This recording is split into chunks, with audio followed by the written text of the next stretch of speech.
Hello.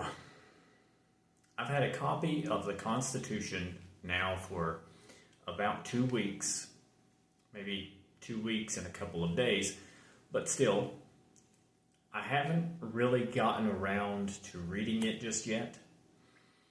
So I'm going to try to dive right into that.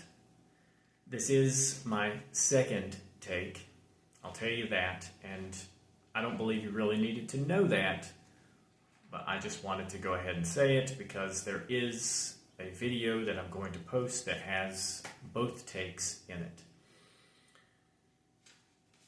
So, first, what I'm going to do is read the Declaration of Independence, the first video. The Declaration of Independence, in Congress, July 4th, 1776. The unanimous declaration of the 13 United States of America. When in the course of human events, it becomes necessary for one people to dissolve the political bands which have connected them with another, and to assume among the powers of the earth the separate and equal station to which the laws of nature and of nature's God entitle them, a decent respect to their opinions of mankind requires that they should declare the causes which impel them to the separation.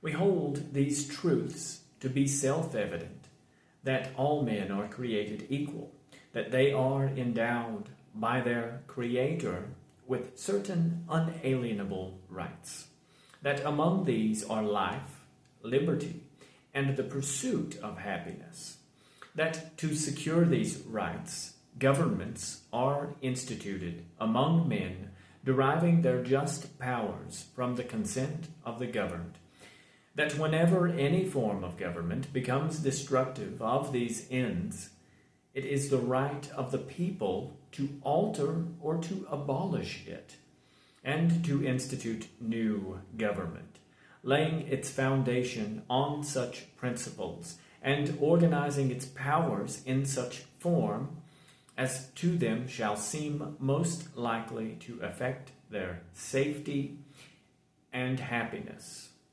Prudence, indeed, will dictate that governments long established should not be charged for light and transient causes, and accordingly all experience hath shewn that mankind are more disposed to suffer while evils are sufferable, than to right themselves by abolishing the forms to which they are accustomed. But when a long train of abuses and usurpations, pursuing invariably the same object, evinces a design to reduce them under absolute despotism, it is their right, it is their duty to throw off such government and to provide new guards for their future security. Such has been the patient sufferance of these colonies, and such is now the necessity which constrains them to alter their former systems of government. The history of the present King of Great Britain is a history of repeated injuries and usurpations, all having in direct object the establishment of an absolute tyranny over these states. To prove this, let facts be submitted to a candid world. He has refused his assent to laws, the most wholesome and necessary for the public good. He has forbidden his governors to pass laws of immediate and pressing importance, unless suspended in their operation till his assent should be obtained. And when so suspended, he has utterly neglected to attend them. He has refused to pass other laws for accommodation of large districts of people, unless those people would relinquish the right of representation in the legislature, a right inestimable to them and formidable to tyrants only.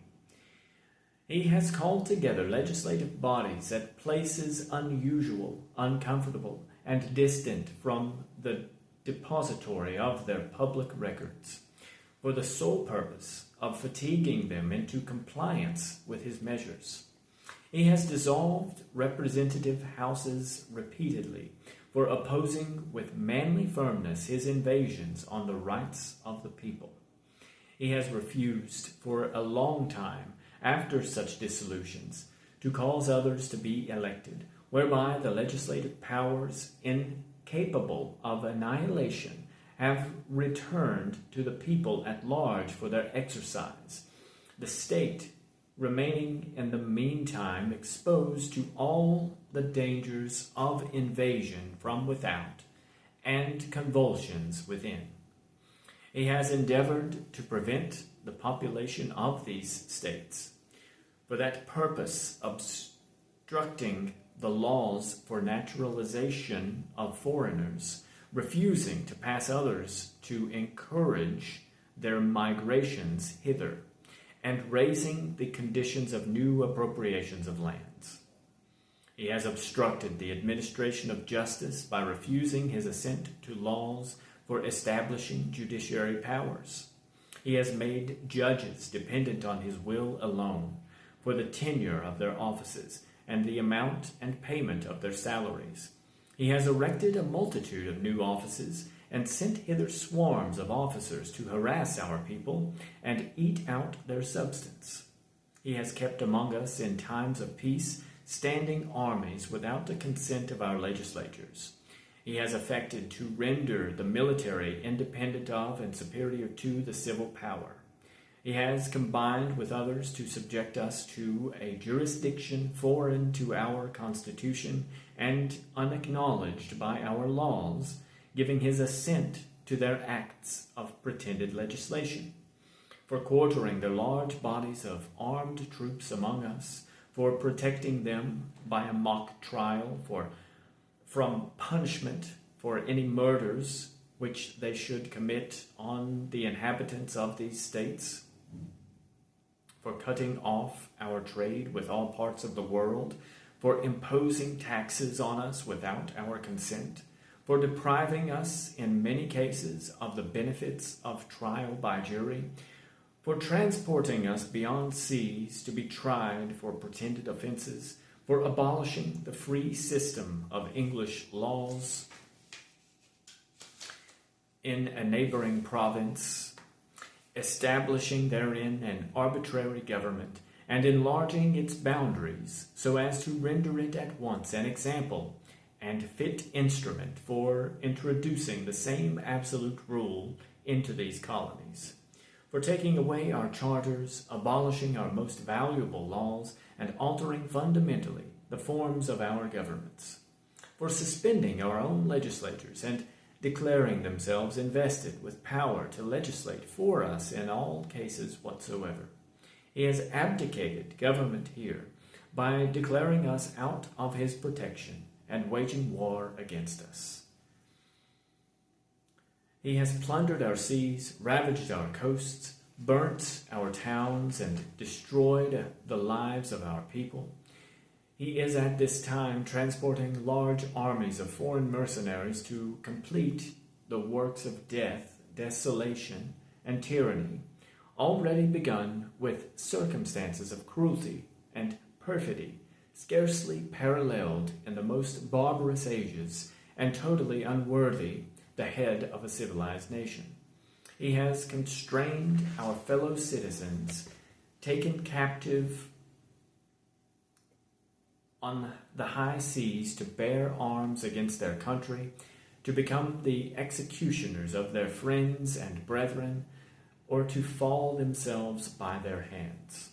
He has excited domestic insurrections among us, and has endeavored to bring on the inhabitants of our frontiers the merciless Indian savages, whose known rule of warfare is an undistinguished destruction of all ages, sexes, and conditions. In every stage of these oppressions, we have petitioned for redress in the most humble terms. Our repeated petitions have been answered only by repeated injury. A prince whose character is thus marked by every act which may define a tyrant, is unfit to be the ruler of a free people. Nor have we been wanting in attentions to our British brethren. We have warned them from time to time of attempts by their legislature to extend an unwarrantable jurisdiction over us. We have reminded them of the circumstances of our immigration and settlement here. We have appealed to their native justice and magnanimity, and we have conjured them by the ties of our common kindred to disavow these usurpations, which would inevitably interrupt our connections and correspondence. They too have been deaf to the voice of justice and of consanguinity. We must, therefore, acquiesce in the necessity which denounces our separation and hold them, as we hold the rest of mankind, enemies in war, in peace, friends.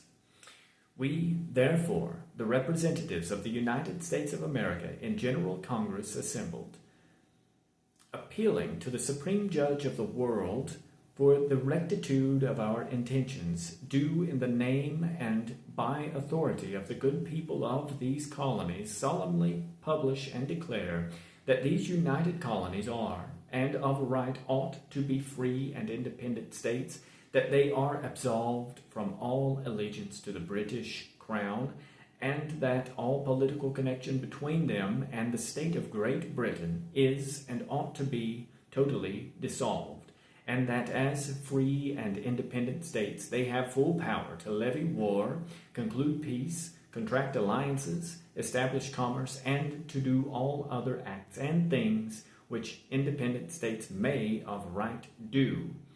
And for the support of this declaration, with a firm reliance on the protection of divine providence, we mutually pledge to each other our lives, our fortunes, and our sacred honor.